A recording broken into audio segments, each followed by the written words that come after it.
ಒಬ್ಬ ದೊಡ್ಡ ವ್ಯಕ್ತಿ. ಆ ವ್ಯಕ್ತಿಯನ್ನ ಕಂಡ್ರೆ ಸಂಪೂರ್ಣ ಜಗತ್ತೇ ನಡುಗುತ್ತೆ. ಅಂತ ವ್ಯಕ್ತಿ ಎಲ್ಲವನ್ನ ಬಿಟ್ಟಾಕಿ ಸಾಮಾನ್ಯ ಮನುಷ್ಯರ ಹಾಗೆ ಎಲ್ಲವನ್ನ ಮುಚ್ಚಿಟ್ಟು ಒಂದು ಕುಟುಂಬದ ಜೊತೆ ನೆಮ್ಮದಿಯಾದ ಜೀವನವನ್ನ ಮಾಡ್ತಿರ್ತಾನೆ. ಆದ್ರೆ ಇವನ ಹಿಂದಿನ ಶತ್ರುಗಳು ಇವನನ್ನ ಮತ್ತೆ ಹುಡುಕಿ ಬಂದು ತೊಂದರೆಯನ್ನ ಕೊಡೋದಕ್ಕೆ ಶುರು ಮಾಡ್ತಾರೆ. ಹೀಗಿರ್ಬೇಕಾದ್ರೆ ಇವನು ಯಾರು ಅನ್ನೋದು ಇವನ ಫ್ಯಾಮಿಲಿಗೂ ಗೊತ್ತಿಲ್ದೇ ಇರೋದ್ರಿಂದ ತನ್ನ ಫ್ಯಾಮಿಲಿಯನ್ನ ಕಾಪಾಡ್ಕೊಳ್ಳೋದಿಕ್ಕೆ ಆ ಶತ್ರುಗಳನ್ನ ಯಾವ ರೀತಿ ಎದುರಿಸ್ತಾನೆ. ಅವರಿಂದ ಬಚಾವಾಗೋದಿಕ್ಕೆ ಇವನು ಏನೆಲ್ಲ ಮಾಡ್ತಾನೋ ಅದನ್ನ ನೋಡಿದ್ರೆ ಕ್ಷಣವೇ ತುಂಬಾನೇ ರೋಚಕವಾಗಿರ್ತಾ ಇದೆ. ಅಂಡ್ ಇವತ್ತು ನಾವು ಅಂತದೇ ಒಂದು ಅದ್ಭುತವಾದ ಮೂವಿಯನ್ನೇ ನೋಡ್ತಾ ಇದೀವಿ. ಅಂಡ್ ಆ ಮೂವಿಯ ಹೆಸರು ಬಂದು ದ ಫ್ಯಾಮಿಲಿ ಪ್ಲಾನ್. ವಿಡಿಯೋದಲ್ಲಿ ಖಂಡಿತ ನೀವು ಯೋಚನೆ ಮಾಡೋದಿಕ್ಕೆ ಆಗದಿರುವಂತಹ ಟ್ವಿಸ್ಟ್ ಗಳೆಲ್ಲ ಬರುತ್ತೆ. ಅವುಗಳು ಮಿಸ್ ಆಗ್ಬಾರ್ದು ಅಂದ್ರೆ ತಪ್ಪದೆ ವಿಡಿಯೋವನ್ನ ಕೊನೆವರೆಗೂ ನೋಡಿ.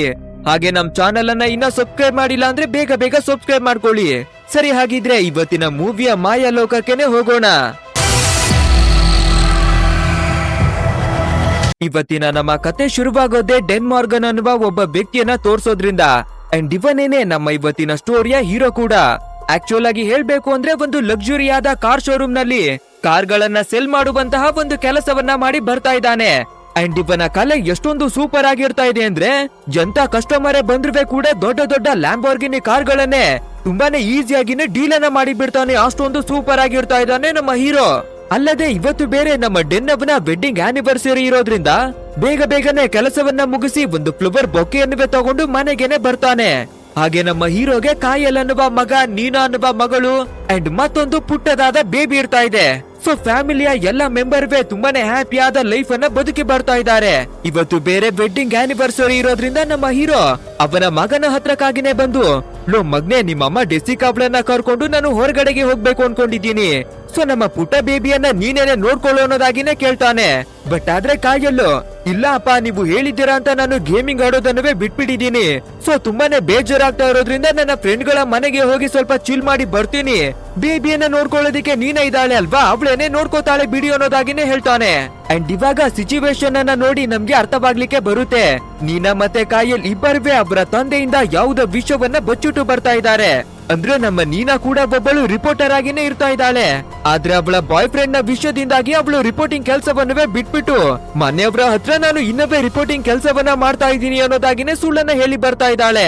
ಹಾಗೆ ನಮ್ಮ ಕಾಯಲ್ ಕೂಡ ಅವನು ಒಬ್ಬ ದೊಡ್ಡದಾದ ಗೇಮರ್ ಆಗಿರ್ತಾ ಇದ್ದಾನೆ. ಆದ್ರೆ ನಮ್ಮ ಹೀರೋವಿನ ಜೊತೆ ನಾನು ಗೇಮ್ ಅನ್ನ ಆಡೋದನ್ನು ಬಿಟ್ಬಿಟ್ಟಿದ್ದೀನಿ ಅನ್ನೋದಾಗಿ ಸುಳ್ಳನ್ನ ಹೇಳಿ ಬರ್ತಾ ಇದ್ದಾನೆ. ನಂತರ ಇವಾಗ ನಮ್ಮ ಡ್ಯಾನ್ ಮತ್ತೆ ಜೋಸಿಕಾ ಹೊರಗಡೆಗೆ ಸುತ್ತಾಡೋದಿಕ್ಕಾಗಿನೇ ಬರ್ತಾರೆ. ಇಬ್ಬರುವೆ ಪಾರ್ಕು ಪಬ್ಬು ಅನ್ನೋದಾಗಿ ಎಲ್ಲಾ ಕಡೆನೂ ಬಂದು ತುಂಬಾನೇ ಗೇಮ್ಸ್ ಗಳನ್ನ ಆಡಿ ಚಿಲ್ಲನ್ನ ಮಾಡ್ತಿರ್ತಾರೆ. ಹಾಗೆ ಇಬ್ರು ಹಿಂದೆ ಕೂಡ ಈ ಜಾಗದಲ್ಲೆಲ್ಲ ಟೈಮ್ ಅನ್ನ ಸ್ಪೆಂಡ್ ಮಾಡಿರೋದ್ರಿಂದ ಎಲ್ಲವನ್ನ ನೆನಪನ್ನ ಮಾಡ್ಕೊಂಡು ಹಾಗೇನೆ ನಿಂತ ಜಾಗದಲ್ಲೇ ಕಿಸ್ ಅನ್ನ ಮಾಡ್ಕೊಳ್ತಾರೆ. ಬಟ್ ಆದ್ರೆ ಇದೇ ಟೈಮಿಗೆ ಒಂದು ತರ್ಲೆ ಗ್ಯಾಂಗ್ ಅಲ್ಲಿಗೆ ಬಂದು ಇಬ್ರು ಕಿಸ್ ಅನ್ನ ಮಾಡ್ಕೊಳ್ತಾ ಇರೋದನ್ನ ಫೋಟೋವನ್ನ ತೆಗೆದ್ ಬಿಡ್ತಾರೆ. ಇದನ್ನ ನೋಡುವ ನಮ್ಮ ಡ್ಯಾನ್, ಒಳ್ಳೋ ತಮ್ಮಂದ್ರ ಯಾಕ್ರೋ ಹಾಗೆ ಮಾಡ್ತಾ ಇದ್ದೀರಾ, ದಯವಿಟ್ಟು ಫೋಟೋವನ್ನ ಡಿಲೀಟ್ ಮಾಡ್ರೋ ಪ್ಲೀಸ್ ಅನ್ನೋದಾಗೆ ಕೇಳ್ಕೊತಾನೆ. ಬಟ್ ಆದ್ರೆ ಆ ತರ್ಲೆ ಗ್ಯಾಂಗ್ ನವರು ಆ ಫೋಟೋವನ್ನ ಡಿಲೀಟ್ ಮಾಡೋದನ್ನ ಬಿಟ್ಟು ಬದಲಾಗಿ ಆ ಫೋಟೋವನ್ನ ಸೋಷಿಯಲ್ ಮೀಡಿಯಾದಲ್ಲಿ ಪಬ್ಲಿಷ್ ಮಾಡಿ ಬಿಡ್ತಾರೆ. ಅಷ್ಟೇ ನಮ್ಮ ಹೀರೋ ದಯವಿಟ್ಟು ಅದನ್ನ ಡಿಲೀಟ್ ಮಾಡ್ರು ಅನ್ನೋದಾಗಿ ಬಂದು ಕೇಳ್ಕೋಬೇಕಾದ್ರೆ ನಮ್ಮ ಹೀರೋವಿನ ತಲೆ ಮೇಲೆ ಒಂದು ಜ್ಯೂಸ್ ಅನ್ನ ಚೆಲ್ಲಿ ಅವನಿಗೆ ಅವಮಾನವನ್ನ ಮಾಡಿ ಬಿಡ್ತಾರೆ. ಆದ್ರೂ ಕೂಡ ನಮ್ಮ ಹೀರೋ ಯಾವುದೇ ರೀತಿ ಜಗಳವನ್ನುವೇ ಆಡ್ದಿರಾ ಸೈಲೆಂಟ್ ಆಗಿ ಅವನ ಹೆಂಡತಿಯನ್ನ ಕರ್ಕೊಂಡು ವಾಪಸ್ ಮನೆಗೇನೆ ಬರ್ತಾನೆ. ಬಟ್ ಆದ್ರೆ ನಡು ರಸ್ತೆಯಲ್ಲಿ ಅವನ ಹೆಂಡತಿಯ ಮುಂದೆನೆ ಅವಮಾನವನ್ನ ಮಾಡಿದ್ದಾರೆ ಅಲ್ವಾ. ಸೊ ಆ ವಿಷಯ ನಮ್ಮ ಹೀರೋವಿಗೆ ಮತ್ತೆ ಕಾಡ್ತಾನೆ ಇದೆ.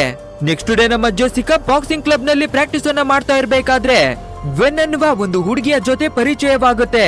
ಹಾಗೇನೆ ತುಂಬಾನೇ ಕ್ಲೋಸ್ ಆದ ಫ್ರೆಂಡ್ ಗಳಾಗಿನವೇ ಬದಲಾಗಿ ಬಿಡ್ತಾರೆ.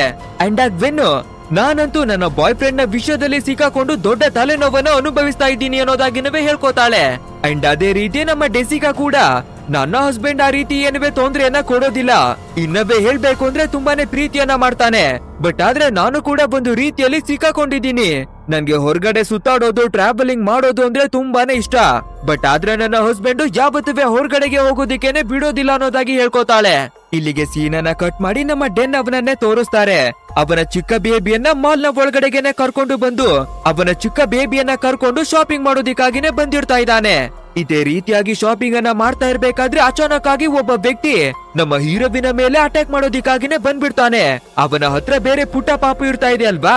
ಸೊ ಆದ್ರೂ ಪರವಾಗಿಲ್ಲ ಅನ್ನೋ ರೀತಿಯಾಗಿನೇ ಆ ಬೇಬಿಯನ್ನ ಹ್ಯಾಂಡಲ್ ಮಾಡ್ಕೊಂಡು ತುಂಬಾನೇ ಈಸಿಯಾಗಿನೇ ಅಲ್ಲಿ ಬಂದಿರ್ತಾ ಇರುವ ವ್ಯಕ್ತಿಗೆ ಸರಿಯಾಗಿನೇ ಹೊಡೆದು ಭೂತವನ್ನ ಬಿಡಿಸಿ ಹಾಕ್ತಾನೆ. ಅಂಡ್ ಅವನ ಫೈಟಿಂಗ್ ಸ್ಕಿಲ್ ಅನ್ನ ನೋಡ್ಬೇಕಾದ್ರೆ ನಮ್ಗೂ ಕೂಡ ಗೊತ್ತಾಗ್ಲಿಕ್ಕೆ ಬರುತ್ತೆ ನಮ್ಮ ಹೀರೋ ನಾರ್ಮಲ್ ಆದ ಜೀವನವನ್ನ ಬದುಕ್ತಾ ಇದ್ದಾನೆ ಅಷ್ಟೇ. ಬಟ್ ಆದ್ರೆ ಇವನು ನಾವ್ ಅನ್ಕೊಂಡಷ್ಟು ನಾರ್ಮಲ್ ಆದ ವ್ಯಕ್ತಿ ಅಲ್ಲ ಅನ್ನೋದು. ನಂತರ ಫಟಾಫಟ್ ಅಂತ ವಾಪಸ್ಸು ಮನೆಗೆನೆ ಬಂದು ಒಂದು ಸೀಕ್ರೆಟ್ ಆದ ಜಾಗದಲ್ಲಿ ತುಂಬಾನೇ ವೆಪನ್ಸ್ ಗಳು, ಹಣ ಎಲ್ಲವನ್ನ ಬಚ್ಚಿಟ್ಟು ಮಡಗಿದ್ದಾನೆ. ಅಂಡ್ ಅದೇ ರೀತಿ ಇವನ ಫ್ಯಾಮಿಲಿಯಲ್ಲಿ ಇರುವ ಪ್ರತಿಯೊಂದು ಮೆಂಬರ್ಗೂ ಕೂಡ ಪಾಸ್ಪೋರ್ಟ್ ಅನ್ನ ಮಾಡಿಸಿ ಆಲ್ರೆಡಿ ಮಡಗಿರ್ತಾ ಇದ್ದಾನೆ. ಸೊ ಆ ಪಾಸ್ಪೋರ್ಟ್ ಅನ್ನ ಚೆಕ್ ಮಾಡಿ ನೋಡ್ಬೇಕಾದ್ರೆ ಎಲ್ಲವೇ ಎಕ್ಸ್ಪೈರ್ ಆಗ್ಬಿಟ್ಟಿದೆ. ಸೊ ಇನ್ನು ನಾವು ತಡವನ್ನ ಮಾಡ್ಲೇಬಾರ್ದು ಅನ್ನೋದಾಗಿ ಅವನ ಒಂದು ಫ್ರೆಂಡಿಗೆ ಕಾಲ್ ಅನ್ನ ಮಾಡಿ ಯಾವ್ಯಾವ ಕಡೆ ನಮ್ಮ ಫ್ಯಾಮಿಲಿಯ ಫೋಟೋ, ಐಡೆಂಟಿಟಿ ಎಲ್ಲ ಇರ್ತಾ ಇದೆಯೋ ಆದಷ್ಟು ಬೇಗ ಎಲ್ಲವನ್ನ ಡಿಲೀಟ್ ಮಾಡ್ಬಿಡು. ಯಾಕಂದ್ರೆ ನನ್ನ ಬಗ್ಗೆ, ನನ್ನ ಫ್ಯಾಮಿಲಿಯ ಬಗ್ಗೆ ಆ ಮ್ಯಾಕ್ಗೆ ಗೊತ್ತಾಗ್ಬಿಟ್ಟಿದೆ ಅನ್ನೋದಾಗಿ ಹೇಳ್ತಾನೆ. ಅಂದ್ರೆ ಇಲ್ಲಿ ನಮ್ಗೆ ಅರ್ಥವಾಗ್ಲಿಕ್ಕೆ ಬರುತ್ತೆ ನಮ್ಮ ಹೀರೋ ಒಬ್ಬ ನಾರ್ಮಲ್ ಆದ ವ್ಯಕ್ತಿ ಅಲ್ವೇ ಅಲ್ಲ. ಇವನು ಯಾರು, ಆ ಮ್ಯಾಕ್ ಏನಕ್ಕೆ ಇವನ ಹಿಂದೆ ಬಿದ್ದಿದ್ದಾನೆ ಅನ್ನೋದು ಮುಂದೆ ನಮ್ಗೆ ಗೊತ್ತಾಗುತ್ತೆ. ನಂತರ ಎಲ್ಲಾ ಥಿಂಗ್ಸ್ ಗಳನ್ನ ಪ್ಯಾಕ್ ಅನ್ನ ಮಾಡ್ಕೊಂಡು ಒಂದು ಚಾರ್ಟ್ ಅನ್ನ ಬಂದು ನೋಡ್ಬೇಕಾದ್ರೆ ಇವನ ಮಕ್ಕಳು ಎಕ್ಸಾಕ್ಟ್ ಆಗಿ ಯಾವ ಜಾಗದಲ್ಲಿ ಇರ್ತಾರೆ ಅನ್ನೋದನ್ನ ತಿಳ್ಕೊತಾನೆ. ಮೊದಲನೇದಾಗಿ ನಮ್ಮ ನೀನಾ ಅವಳನ್ನ ಕರ್ಕೊಂಡು ಬರೋಣ ಅನ್ನೋದಾಗಿ ಅವಳು ರಿಪೋರ್ಟರ್ ಆಗಿ ವರ್ಕ್ ಮಾಡುವ ಒಂದು ಸ್ಟುಡಿಯೋಗೆನೆ ಬಂದು ಕೇಳ್ಬೇಕಾದ್ರೆ ಅಲ್ಲಿನ ವರ್ಕರ್ಸು, ಅರೆ ಸರ್, ನಿಮ್ಮ ಮಗಳು ಕೆಲ್ಸವನ್ನ ಬಿಟ್ಟು 3 ತಿಂಗಳಾಗಿರ್ತಾ ಇದೆ, ಇವಾಗ ನೋಡಿದ್ರೆ ನೀವು ಇಲ್ಲಿಗೆ ಬಂದು ಹುಡುಕ್ತಾ ಇದ್ದೀರಲ್ಲ, ಹೇಳಿಲ್ವಾ ಅವಳು ಅನ್ನೋದಾಗಿನೇ ಕೇಳ್ತಾರೆ. ಸೊ ನಮ್ಮ ಹೀರೋ ಕೋಪವನ್ನ ಮಾಡ್ಕೊಂಡು ಅವಳು ಎಲ್ಲಿದ್ದಾಳೆ ಅನ್ನೋದಾಗಿನೇ ಹುಡುಕಿ ಬರ್ತಾನೆ. ಅಂಡ್ ಅದೇ ರೀತಿ ನಮ್ಮ ನೀನಾ ಕೂಡ ಅವಳ ಫ್ರೆಂಡ್ಸ್ ಗಳ ಜೊತೆಯಾಗಿ ಸೇರ್ಕೊಂಡು ಮಾತನಾಡ್ಕೊಂಡು ಕುಳಿತಿರ್ತಾಳೆ. ಸೊ ಬಂದು ಸರಿಯಾಗಿನೇ ಬೈದು ಕಾಯಲ್ಲಿ ಎಲ್ಲಿರ್ತಾ ಇದ್ದಾನೆ ಹೇಳು ಅನ್ನೋದಾಗಿ ಕೇಳ್ತಾನೆ. ನಂತರ ನಮ್ಮ ನೀನಾ ಕೂಡ ಬೇರೆ ದಾರಿ ಇಲ್ದೆ ಕಾಯಲ್ಲಿ ಎಲ್ಲಿದ್ದಾನೆ ಅನ್ನೋದಾಗಿನೇ ಕರ್ಕೊಂಡು ಬರ್ತಾಳೆ. ಅಂಡ್ ನಮ್ಮ ಕಾಯಲ್ಲಿ ಬೇರೆ ನಾನು ಗೇಮಿಂಗ್ ಅನ್ನ ಬಿಟ್ಬಿಟ್ಟಿದೀನಿ ಅಂತ ಹೇಳಿದಲ್ವಾ, ಬಟ್ ಆದ್ರೆ ಅವನ ಫ್ರೆಂಡ್ ಗಳ ಮನೆಗೆ ಬಂದು ದೊಡ್ಡ ದೊಡ್ಡ ಸ್ಟ್ರೀಮಿಂಗು, ಗೇಮಿಂಗ್ ಗಳನ್ನೆಲ್ಲ ಆಡೋದನ್ನ ನೋಡಿ ಬಿಡ್ತಾನೆ. ಸೊ ಇವಾಗ ನಮ್ಮ ಹೀರೋವಿಗೆ ಎಲ್ಲ ನಿಜಗಳು ಗೊತ್ತಾಗ್ಲಿಕ್ಕೆ ಬಂದ್ರೆ ಕೂಡ ನಿಮಗೆ ಬೈಯುವಷ್ಟು ಟೈಮು ನನ್ನ ಹತ್ರ ಇದ್ದಿರ್ತಾ ಇಲ್ಲ. ಸೊ ಎಲ್ಲರೂ ಕಾರ್ಗೆನೆ ಹೊತ್ಕೊಳ್ಳಿ ಅನ್ನೋದಾಗಿ ಅವರನ್ನ ಕರ್ಕೊಂಡು ಡೈರೆಕ್ಟ್ ಆಗಿ ನಮ್ಮ ಡೆಸಿಕಾ ಅವಳ ಹತ್ರಕ್ಕಾಗಿನೇ ಬರ್ತಾರೆ. ಆಕ್ಚುಲ್ ಆಗಿ ಹೇಳ್ಬೇಕು ಅಂದ್ರೆ ನಮ್ಮ ಡೆಸಿಕಾ ಒಬ್ಬಳು ಥೆರಪಿಸ್ಟ್. ಸೊ ಅವಳು ಒಂದು ಕ್ಲಿನಿಕ್ ಅಲ್ಲಿ ವರ್ಕ್ ಅನ್ನ ಮಾಡ್ತಾ ಇರ್ಬೇಕಾದ್ರೆ ಅಲ್ಲಿಗೆನೆ ಬಂದು ಇಲ್ಲಿವರೆಗುವೆ ನಮ್ಮ ಫ್ಯಾಮಿಲಿ ಯಾವ್ದೇ ಕಡೆಗುವೆ ಟ್ರಿಪ್ ಅನ್ನ ಹೋಗಿರ್ತಾ ಇಲ್ಲ. ಸೊ ನಾವು ಫ್ಯಾಮಿಲಿ ಟ್ರಿಪ್ ಅನ್ನ ಮಾಡೋದಿಕ್ಕೆ ಬೇರೆ ಕಂಟ್ರಿಗೆನೆ ಹೋಗ್ತಾ ಇದೀವಿ. ಸೊ ಇದೇ ಕ್ಷಣ ನಾವಿಲ್ಲಿಂದ ಹೊರಡ್ತಾ ಇದೀವಿ ಅನ್ನೋದಾಗಿ ಡೆಸಿಕಾ ಅವಳಿಗೆ ಹೇಳ್ಬೇಕಾದ್ರೆ ಅವಳು ನಂಬೋದಿಕ್ಕೆ ರೆಡಿನೇ ಇದ್ದಿರ್ತಾ ಇಲ್ಲ. ಸೊ ನಮ್ಮ ಹೀರೋ ಇನ್ನವೇ ಫೋರ್ಸ್ ಅನ್ನ ಮಾಡಿ ನಾವು ಖಂಡಿತ ಹೋಗ್ತಾ ಇದೀವಿ ಅಂತ ಹೇಳ್ಬೇಕಾದ್ರೆ ಡೆಸಿಕಾ ಕೂಡ ಇಲ್ಲಿವರೆಗುವೆ ನೀವು ಎಲ್ಗುವೆ ಕರ್ಕೊಂಡೇ ಹೋಗಿಲ್ಲ ಅಲ್ವಾ, ಅದಕ್ಕೆ ನನ್ಗೆ ನಂಬೋದಿಕ್ಕೆ ಕಷ್ಟವಾಯ್ತು, ಬಟ್ ಆದ್ರೆ ನಿಮ್ಮನ್ನ ನಾನು ಖಂಡಿತ ನಂಬ್ತೀನಿ ಅನ್ನೋದಾಗಿನೇ ಟ್ರಿಪ್ಪಿಗೆ ರೆಡಿ ಆಗ್ತಾಳೆ. ಅಂಡ್ ಇದೇ ರೀತಿ ನಮ್ಮ ಹೀರೋವಿನ ಫ್ಯಾಮಿಲಿ ಎಲ್ಲರೂ ಹ್ಯಾಪಿಯಾಗಿನೇ ಹೋಗ್ತಾ ಇರ್ಬೇಕಾದ್ರೆ ಸಡನ್ ಆಗಿ ಗೂಂಡಾಗಳು ಇವ್ರನ್ನ ಫಾಲೋವನ್ನ ಮಾಡ್ಕೊಂಡು ಬರ್ತಾರೆ. ಇದನ್ನ ಅರ್ಥ ಮಾಡ್ಕೊಳ್ಳುವ ನಮ್ಮ ಹೀರೋ ಕೂಡ ಅವನ ಕಾರನ್ನ ಸಂಧಿ ಗುಂದಿಗಳಲ್ಲೆಲ್ಲ ನುಗ್ಗಿಸಿ ಆ ಗೂಂಡಗಳಿಗೆ ಚೊಳ್ಳೆ ಹಣ್ಣನ್ನ ತಿನ್ನಿಸಿ ಯಾಮಾರಿಸ್ತಾನೆ. ಬಟ್ ಆದ್ರೆ ಸ್ವಲ್ಪ ಹೊತ್ತು ಆದ ನಂತರ ಮತ್ತೆ ನಮ್ಮ ಹೀರೋವಿನ ಕಾರನ್ನ ಟ್ರೇಸ್ ಮಾಡ್ಕೊಂಡು ಹಿಂದೆನೆ ಬರ್ತಾರೆ. ಸೊ ಇದನ್ನ ನೋಡುವ ನಮ್ಮ ಹೀರೋವಿಗೆ ಅರ್ಥವಾಗ್ಲಿಕ್ಕೆ ಬರುತ್ತೆ, ಖಂಡಿತ ನಮ್ಮ ಕಾರಲ್ಲಿ ಯಾವ್ದೋ ಒಂದು ಟ್ರ್ಯಾಕರ್ ಅನ್ನ ಫಿಕ್ಸ್ ಮಾಡ್ಬಿಟ್ಟಿದ್ದಾರೆ, ಅದ್ರಿಂದಾನೇ ನಾವು ಯಾವ್ದೇ ಜಾಗದಲ್ಲಿ ನುಗ್ಗಿದ್ರುವೆ ಕೂಡ ಫಾಲೋವನ್ನ ಮಾಡಿ ಬರ್ತಾನೆ ಇದ್ದಾರೆ ಅನ್ನೋದನ್ನ ತಿಳ್ಕೊತಾನೆ. ಹೀಗಿದ್ಯಾ ವಿಷಯ, ನಿಮ್ಗೆ ಪಾಠವನ್ನ ಯಾವ ರೀತಿ ಕಲಿಸ್ತೀನಿ ನೋಡಿ ಅನ್ನೋದಾಗಿ ಅವನ ಕಾರನ್ನ ಒಂದು ಗ್ಯಾರೇಜ್ ನ ಒಳಗಡೆಗೆನೆ ತರ್ತಾನೆ. ನಂತರ ತುಂಬಾನೇ ಚೊಕ್ಕನ ಮಾಡಿ ಯಾವ ಜಾಗದಲ್ಲಿ ಆ ಟ್ರ್ಯಾಕರ್ ಅನ್ನ ಫಿಕ್ಸ್ ಮಾಡಿದ್ದಾರೆ ಅನ್ನೋದನ್ನವೇ ತಿಳ್ಕೊಂಡು ಆ ಟ್ರ್ಯಾಕರ್ ಅನ್ನ ತೆಗೆದು ಬೇರೆ ಒಂದು ಕಾರಿಗೆ ಫಿಕ್ಸ್ ಅನ್ನ ಮಾಡಿ ಬಿಡ್ತಾನೆ. ಸೊ ಆ ಗುಂಡಗಳು ದಾರಿಯನ್ನ ತಪ್ಪಿ ಆ ಬೇರೆ ಕಾರನ್ನ ಫಾಲೋ ಮಾಡ್ಕೊಂಡು ಹೋಗೋದ್ರಿಂದ ನಮ್ಮ ಹೀರೋ ಸೇಫ್ ಆಗಿನೇ ಅವನ ಫ್ಯಾಮಿಲಿಯನ್ನ ಕರ್ಕೊಂಡು ಅಲ್ಲಿಂದ ಎಸ್ಕೇಪ್ ಆಗಿ ಬಿಡ್ತಾನೆ. ಅಂಡ್ ಅದೇ ರೀತಿಯಾಗಿ ದಾರಿಯಲ್ಲಿ ಬರ್ತಾ ಇರ್ಬೇಕಾದ್ರೆ ಎಲ್ಲರೂ ಫೋಟೋಗಳನ್ನ ತೆಗೆದು ಈ ರೀತಿ ನಾವು ಇಂಟರ್ನ್ಯಾಷನಲ್ ಟ್ರಿಪ್ಪಿಗೆ ಹೋಗ್ತಾ ಇದೀವಿ ಅದು ಇದು ಅನ್ನೋದಾಗಿ ಎಲ್ಲವನ್ನ ಪಬ್ಲಿಷ್ ಮಾಡ್ತಾ ಇದ್ದಾರೆ. ಇದನ್ನ ನೋಡುವ ನಮ್ಮ ಹೀರೋ ಮೇ ಬಿ ಇವರು ಇಂಟರ್ನೆಟ್ ಅನ್ನ ಯೂಸ್ ಮಾಡಿ ಈ ರೀತಿ ಇನ್ಫಾರ್ಮೇಶನ್ ಗಳನ್ನ ಕೊಡ್ತಾ ಇರೋದ್ರಿಂದಾನೆ ಆ ಮ್ಯಾಕ್ ನಾನು ಯಾವ ಜಾಗದಲ್ಲಿ ಇದೀನಿ ಅನ್ನೋದನ್ನ ತಿಳ್ಕೊಂಡು ಫಾಲೋವನ್ನ ಮಾಡಿ ಬರ್ತಾ ಇದ್ದಾನೆ. ಸೊ ಇದಕ್ಕೆ ಒಂದು ಗತಿಯನ್ನ ಕಾಣಿಸ್ಲೇಬೇಕು ಅನ್ನೋದಾಗಿ ಎಲ್ಲರ ಫೋನ್ ಗಳನ್ನ ಕಿತ್ಕೊಂಡು ಹಿಂದೆ ಮುಂದೆ ಕೂಡ ಯೋಚನೆಯನ್ನ ಮಾಡ್ದಿರ ಬ್ರಿಡ್ಜ್ ನ ಮೇಲಿಂದಾನೆ ಆ ಫೋನ್ ಗಳನ್ನ ಎಸ್ತು ಬಿಡ್ತಾನೆ. ಅಷ್ಟೇ ಇದನ್ನ ನೋಡುವ ನಮ್ಮ ಫ್ಯಾಮಿಲಿಯ ಮೆಂಬರ್ ನ ಎಕ್ಸ್ಪ್ರೆಷನ್ ನ ಕೇಳ್ಬೇಕಾ ಎಲ್ರೂ ಒಂದು ಕ್ಷಣಕ್ಕೆ ಶಾಕ್ ಆಗಿ ಬಿಡ್ತಾರೆ. ಬಟ್ ಆದ್ರೆ ನಮ್ಮ ಹೀರೋ ಏನಕ್ಕಾಗಿ ಇದನ್ನೆಲ್ಲ ಮಾಡ್ತಾ ಇದ್ದಾನೆ ಅನ್ನೋದು ಅವರಿಗೆ ಗೊತ್ತಿರ್ತಾ ಇಲ್ಲ ಅಲ್ವಾ. ಆಕ್ಚುಯಲ್ ಆಗಿ ಇವಾಗ ನಮ್ಮ ಡ್ಯಾನ್ ಯಾರು ಅನ್ನೋದನ್ನ ನಮಗೆ ಮಾತ್ರವಾಗಿ ಅರ್ಥವನ್ನ ಮಾಡಿಸ್ತಾರೆ. ನಮ್ಮ ಹೀರೋ ಒಬ್ಬ ಸೀಕ್ರೆಟ್ ಆದ ಒಬ್ಬ ಏಜೆಂಟ್ ಆಗಿನೇ ಕೆಲಸವನ್ನ ಮಾಡಿ ಬಂದಿರ್ತಾ ಇದ್ದಾನೆ. ಅಂಡ್ ಇವನು ಕೆಲಸವನ್ನ ಮಾಡಿ ಬರ್ತಾ ಇದ್ದದ್ದು ಬೇರೆ ಯಾರಿಗೂ ಅಲ್ಲ, ಇದೇ ಮ್ಯಾಕ್ಗೆನೆ. ಆ ಮ್ಯಾಕ್ ಸ್ವಲ್ಪ ಹಣವನ್ನ ಕೊಟ್ಟು ನಮ್ಮ ಹೀರೋವಿಗೆ ಡೀಲ್ ಅನ್ನ ಕೊಟ್ರೆ ಆ ಎಲ್ಲಾ ಡೀಲ್ ಗಳನ್ನ ನಮ್ಮ ಹೀರೋ ಕಂಪ್ಲೀಟ್ ಅನ್ನ ಮಾಡಿ ಕೊಡ್ತಾ ಇರ್ತಾನೆ. ಬಟ್ ಆದ್ರೆ ಯಾವಾಗ ಆ ಮ್ಯಾಕು ತುಂಬಾನೇ ಕೆಟ್ಟ ಕೆಲಸಗಳನ್ನೆಲ್ಲ ಮಾಡಿಸಿ ಬರ್ತಾನೋ ಆ ಎಲ್ಲಾ ವಿಷಯನವೇ ನಮ್ಮ ಹೀರೋವಿಗೆ ತಪ್ಪು ಅನ್ನೋದಾಗಿ ಗೊತ್ತಾಗಿರ್ತಾ ಇದೆ. ಸೊ ಇನ್ ಮುಂದೆ ನಾನು ನಿಮ್ಮ ಜೊತೆ ಯಾವ್ದೇ ಕೆಲಸವನ್ನವೇ ಮಾಡೋದಿಲ್ಲ, ಯಾವ್ದೇ ಡೀಲ್ ಅನ್ನವೇ ಮಾಡೋದಿಲ್ಲ ಅನ್ನೋದಾಗಿ ಆ ಕೆಲಸವನ್ನ ಬಿಟ್ಟು ಒಂದು ಫ್ಯಾಮಿಲಿಯನ್ನ ಕಟ್ಕೊಂಡು ನಾರ್ಮಲ್ ಆದ ಜೀವನವನ್ನ ಬದುಕಿ ಬರ್ತಾ ಇದ್ದಾನೆ. ಅಂಡ್ ಇಲ್ಲಿಗೆ ಸೀನ್ ಅನ್ನ ಕಟ್ ಮಾಡಿ ಆ ಮ್ಯಾಕಪ್ ನ ಟೀಮ್ ಅನ್ನೇ ತೋರಿಸ್ತಾರೆ. ನಮ್ಮ ಹೀರೋವನ್ನ ಹುಡಿಕೊಂಡು ಡೈರೆಕ್ಟ್ ಆಗಿ ಇವನ ಮನೆಗೆನೆ ಬಂದ್ಬಿಟ್ಟಿದ್ದಾರೆ. ಬಟ್ ಆದ್ರೆ ನಮ್ಮ ಹೀರೋ ತುಂಬಾನೇ ಪ್ಲಾನ್ ಅನ್ನ ಮಾಡಿ ಆಲ್ರೆಡಿ ಇಲ್ಲಿಂದ ಎಸ್ಕೇಪ್ ಆಗ್ಬಿಟ್ಟಿದ್ದಾನೆ ಅಲ್ವಾ. ಸೊ ಕೋಪವನ್ನ ಮಾಡ್ಕೊಂಡು ನಮ್ಮ ಹೀರೋವಿನ ಫ್ಯಾಮಿಲಿಯ ಫೋಟೋಗೆ ಒಂದು ಪಂಚನ್ನ ಕೊಡ್ತಾನೆ ಆ ಮ್ಯಾಕ್. ನೆಕ್ಸ್ಟ್ ನಮ್ಮ ಹೀರೋವಿನ ಫ್ರೆಂಡ್ ಕಾಲ್ ಅನ್ನ ಮಾಡಿ ನಿನ್ನ ಅವರು ಟ್ರ್ಯಾಪ್ ಅನ್ನ ಮಾಡ್ತಾ ಇರೋದೇ ಸೋಷಿಯಲ್ ಮೀಡಿಯಾವನ್ನ ಯೂಸ್ ಮಾಡ್ಕೊಂಡು. ಸೊ ಮತ್ತೆ ಸೋಷಿಯಲ್ ಮೀಡಿಯಾದಲ್ಲಿ ಯಾವ್ದಾದ್ರು ಫೋಟೋಗಳು ಅಪ್ಲೋಡ್ ಆದ್ರೆ ಖಂಡಿತ ನಿಮ್ಮನ್ನ ಫಾಲೋವನ್ನ ಮಾಡಿ ಬಂದೇ ಬರ್ತಾರೆ ಅನ್ನೋದಾಗಿ ಇನ್ಫಾರ್ಮೇಶನ್ ಅನ್ನ ಕೊಡ್ತಾನೆ. ನೆಕ್ಸ್ಟ್ ನಮ್ಮ ಹೀರೋ ನಾವು ಹೇಗಾದ್ರೂ ಮಾಡಿ ಇಲ್ಲಿಂದ ತಪ್ಪಿಸ್ಕೊಳ್ಳೇಬೇಕು ಅನ್ನೋದಾಗಿ ಒಂದು ಮ್ಯಾಪ್ ಅನ್ನ ತಗೊಳ್ಳೋದಕ್ಕಾಗಿ ಒಂದು ಲೋಕಲ್ ಸ್ಟೋರಿಗೆನೆ ಬರ್ತಾನೆ. ಆ ನಂತರ ಅಲ್ಲಿ ಮ್ಯಾಪ್ ಅನ್ನ ತಗೊಂಡು ಮತ್ತೆ ಟ್ರಾವೆಲ್ ಅನ್ನ ಶುರು ಮಾಡ್ತಾರೆ. ಅಂಡ್ ಇದೇ ರೀತಿಯಾಗಿ ಜರ್ನಿಯನ್ನ ಮಾಡ್ತಾ ಇರ್ಬೇಕಾದ್ರೆ ಕತ್ತಲೆ ಆಗೋದ್ರಿಂದ ಎಲ್ಲಾದ್ರೂ ಒಂದ್ ಕಡೆ ಸ್ಟೇ ಆಗ್ಲೇಬೇಕು ಅಲ್ವಾ. ಸೊ ಒಂದು ಲಾಡ್ಜ್ ಅನ್ನ ನೋಡಿ ಆ ಲಾಡ್ಜ್ ನಲ್ಲಿ 2 ರೂಮ್ ಗಳನ್ನ ರೆಂಟಿಗೆ ತಗೊಳ್ಳೋದಕ್ಕಾಗಿನೇ ಬಂದು ಎನ್ಕ್ವೈರಿಯನ್ನ ಮಾಡ್ತಾನೆ. ಅಂಡ್ ಅದೇ ರೀತಿಯಾಗಿ ನಮ್ಮ ಹೀರೋಗೆ ರೂಮ್ ಗಳು ಸಿಗ್ಬೇಕಾದ್ರೆ ನಮ್ಮ ಫ್ಯಾಮಿಲಿಯನ್ನ ಒಳಗಡೆಗೆ ಕರ್ಕೊಂಡು ಬರೋಣ ಅನ್ನೋದಾಗಿ ಹೊರಗಡೆಗೆ ಬರ್ತಾನೆ. ಬಟ್ ಆದ್ರೆ ನಮ್ಮ ಕಾಯಲ್ಲಿ ಒಬ್ಬ ದೊಡ್ಡ ಗೇಮರ್ ಆಗಿ ಬದಲಾಗಿದ್ದಾನೆ ಅಲ್ವಾ. ಸೊ ಅವನನ್ನ ನೋಡುವ ಒಂದು ಫ್ಯಾನ್ ಅಲ್ಲಿಗೆ ಬಂದು, ಸರ್ ನಿಮ್ಮ ಎಲ್ಲಾ ಸ್ಟ್ರೀಮಿಂಗ್ ಅನ್ನವೇ ನಾನು ನೋಡಿರ್ತಾ ಇದ್ದೀನಿ, ಒಂದು ಸೆಲ್ಫಿಯನ್ನ ತಗೊಳ್ಳ ಅನ್ನೋದಾಗಿ ಒಂದು ಸೆಲ್ಫಿಯನ್ನ ತಗೊಂಡು ಬಿಡ್ತಾಳೆ. ಅದನ್ನ ನೋಡುವ ನಮ್ಮ ಹೀರೋ, ಏನಮ್ಮ ನೀನು ಆ ಫೋಟೋವನ್ನ ಸೋಷಿಯಲ್ ಮೀಡಿಯಾದಲ್ಲಿ ಅಪ್ಲೋಡ್ ಅನ್ನ ಮಾಡಿ ಬಿಡ್ತೀಯ ಅಂತ ಕೇಳ್ಬೇಕಾದ್ರೆ, ಹೌದು ಸರ್ ಇದನ್ನ ಖಂಡಿತ ನಾನು ಸೋಷಿಯಲ್ ಮೀಡಿಯಾದಲ್ಲೇ ಅಪ್ಲೋಡ್ ಮಾಡ್ತೀನಿ ಅನ್ನೋದಾಗಿ ಹೇಳ್ತಾಳೆ. ಅಷ್ಟೇ ನಮ್ಮ ಹೀರೋ, ಹಾಗಿದ್ರೆ ಒಂದು ಕ್ಷಣ ಕೂಡ ನಾವು ಇಲ್ಲಿ ಇರ್ಲೇಬಾರ್ದು, ಖಂಡಿತ ಫೋಟೋದಲ್ಲಿ ಲಾಡ್ಜ್ ನ ಲೊಕೇಶನ್ ಕೂಡ ಕ್ಯಾಪ್ಚರ್ ಆಗಿರೋದ್ರಿಂದ ಅದನ್ನ ನೋಡಿ ಆ ಮ್ಯಾಕ್ ನ ಕಡೆ ಒಬ್ರು ಇಲ್ಲಿಗೆ ಬಂದು ಬಿಡ್ತಾರೆ ಅನ್ನೋದಾಗಿ ಇಲ್ಲಿ ರೂಮ್ ಗಳು ಅವೈಲೇಬಲ್ ಇಲ್ವಂತೆ, ಬೇರೆ ಎಲ್ಲಾದ್ರೂ ನೋಡೋಣ ಬನ್ನಿ ಅನ್ನೋದಾಗಿ ಕರ್ಕೊಂಡು ಬಂದು ಬಿಡ್ತಾನೆ. ಬಟ್ ಆದ್ರೆ ಎಷ್ಟೇ ಹೊತ್ತು ಹುಡುಕಿದ್ರೆ ಕೂಡ ಯಾವ್ದೇ ರೂಮ್ ಗಳು ಸಿಗದೆ ಇರೋದ್ರಿಂದ ಎಲ್ಲರೂ ಇಯರ್ಫೋನ್ ಅನ್ನ ಹಾಕೊಂಡು ಕಾರ್ ನಲ್ಲೇ ಮಲ್ಕೋತಾರೆ. ಬಟ್ ಆದ್ರೆ ನಮ್ಮ ಹೀರೋ ಒಬ್ಬ ಸೋಲ್ಜರ್ ನ ಹಾಗೆ ಎಲ್ಲರನ್ನೂ ಕಾಯ್ಕೊಂಡಿದ್ದಾನೆ ಅಲ್ವಾ, ಅವನು ಮಾತ್ರ ಮಲಗ್ದಿರ ಎಚ್ಚರಿಯಾಗಿನೇ ಇರ್ತಾನೆ. ಅಂಡ್ ಇದೇ ರೀತಿಯಾಗಿ ಇರ್ಬೇಕಾದ್ರೆ ಸ್ವಲ್ಪ ದೂರದಲ್ಲಿ ಕೆಲವು ಗುಂಡಗಳು ನಮ್ಮ ಫ್ಯಾಮಿಲಿಯನ್ನ ನೋಡ್ತಾ ಇರೋದನ್ನ ನಮ್ಮ ಹೀರೋ ಗಮನಿಸ್ತಾನೆ. ಅಂಡ್ ಅದೇ ರೀತಿಯ ಗೂಂಡಗಳಿವೆ ಕೂಡ ತಮ್ಮ ಬೈಕ್ಗಳನ್ನ ಹತ್ತಿ ನಮ್ಮ ಫ್ಯಾಮಿಲಿಯನ್ನ ಚೇಸ್ ಮಾಡಿನ ಬರ್ತಾರೆ. ಬಟ್ ಆದ್ರೆ ನಮ್ಮ ಹೀರೋ ಏನವೇ ಕಡಿಮೆ ಇದ್ದಿರ್ತಾ ಇಲ್ಲ ಅಲ್ವಾ, ಒಬ್ಬೊಬ್ರಿಗೂ ಸರಿಯಾದ ಪಾಠವನ್ನ ಕಲಿಸಿ ಎಲ್ಲರ ಕಥೆಯನ್ನೇ ಮುಗಿಸ್ತಾನೆ ಹೋಗ್ತಾನೆ. ಅಂಡ್ ನೆಕ್ಸ್ಟ್ ಡೇ ಮಾರ್ನಿಂಗು ಈ ಜಾಗದಿಂದ ಎಸ್ಕೇಪ್ ಆಗೋದಕ್ಕಿಂತಾನೇ ಮುಂಚೆ ನಮ್ಮ ಮಕ್ಕಳು ಇರ್ತಾ ಇದ್ದ ಬೋರ್ಡಿಂಗ್ ಸ್ಕೂಲ್ ನಲ್ಲಿ ಪರ್ಮಿಷನ್ ಅನ್ನ ತಗೊಳ್ಬೇಕು ಅನ್ನೋದಾಗಿನೇ ವಾಪಸ್ಸು ಅವರ ಸ್ಕೂಲಿಗೆನೆ ಕರ್ಕೊಂಡು ಬರ್ತಾನೆ. ಆಕ್ಚುಯಲ್ ಆಗಿ ಹೇಳ್ಬೇಕು ಅಂದ್ರೆ ನಮ್ಮ ನೀನಾ ಅವಳ ಬಾಯ್ ಫ್ರೆಂಡ್ ಅನ್ನ ಮೀಟ್ ಮಾಡೋದಕ್ಕಾಗಿನೇ ಸುಳ್ಳನ್ನ ಹೇಳಿ ಇಲ್ಲಿಗೆ ಕರ್ಕೊಂಡು ಬಂದಿದ್ದಾಳೆ. ಅಂಡ್ ಇವಾಗ ನನ್ನ ಬಾಯ್ ಫ್ರೆಂಡ್ ಅನ್ನ ಮೀಟ್ ಮಾಡಿ ಬರ್ತೀನಿ ಅನ್ನೋದಾಗಿ ಎಲ್ಲ ಕಡೆ ಹುಡ್ಕಾಡ್ಬೇಕಾದ್ರೆ ಅವನು ಎಲ್ಲಿ ಸಿಗೋದೇ ಇಲ್ಲ. ಸೊ ಇದನ್ನ ನೋಡುವ ನಮ್ಮ ಡೆಸಿಕಾ, ಖಂಡಿತ ಅವನು ನಿನ್ನನ್ನ ಬಿಟ್ಟು ಬೇರೆ ಯಾರನ್ನು ಹುಡ್ಕೊಂಡಿದ್ದಾನೆ ಅನ್ಸುತ್ತೆ, ಅದಕ್ಕಾಗಿನೇ ಅವನು ನಿನ್ನ ಬಗ್ಗೆ ಏನವೇ ಯೋಚನೆಯನ್ನ ಮಾಡ್ದಿರಾ ಇಲ್ಲಿಂದ ಎಸ್ಕೇಪ್ ಆಗಿದ್ದಾನೆ ಅನ್ನೋದಾಗಿ ಹೇಳ್ತಾಳೆ. ಸರಿ ಓಕೆ ಬರೋದು ಬಂದ್ಬಿಟ್ಟಿದೀವಿ, ಸ್ವಲ್ಪ ಹೊತ್ತು ಈ ಸ್ಕೂಲಿನ ಫೀಲ್ಡ್ ಅಲ್ಲೆಲ್ಲ ಓಡಾಡಿ ಮಜವನ್ನ ಮಾಡೋಣ ಅನ್ನೋದಾಗಿ ಡಿಸೈಡ್ ಆಗ್ತಾರೆ.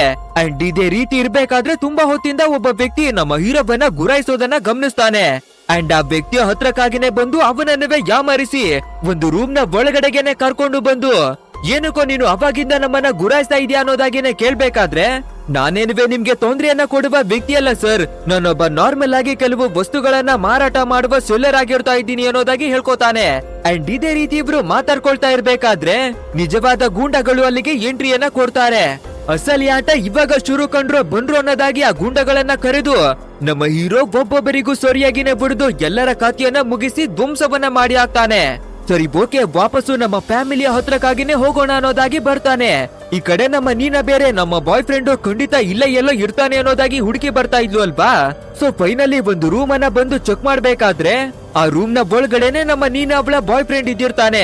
ಬಟ್ ಆದ್ರೆ ನಮ್ಮ ಡೆಸಿಕಾ ಹೇಳ್ದಾಗೇನೆ ಅವನು ಬೇರೆ ಹುಡುಗಿಯ ಜೊತೆ ಕಮಿಟ್ ಆಗ್ಬಿಟ್ಟಿದ್ದಾನೆ. ಸೊ ಇದನ್ನ ನೋಡುವ ನಮ್ಮ ನೀನಾಗೆ ತಡ್ಕೊಳ್ಳೋದಿಕ್ಕೇನೆ ಆಗ್ತಾ ಇಲ್ಲ. ನನ್ಗೆ ಇವನು ಚೀಟಿಂಗ್ ಅನ್ನ ಮಾಡ್ಬಿಟ್ಟ ಅನ್ನೋದಾಗಿ ಜೋರಾಗಿನೇ ಹತ್ಕೊಂಡು ವಾಪಸ್ಸು ಕಾರಿನ ಒಳಗಡೆ ಬಂದು ಕೂತ್ಕೋತಾಳೆ.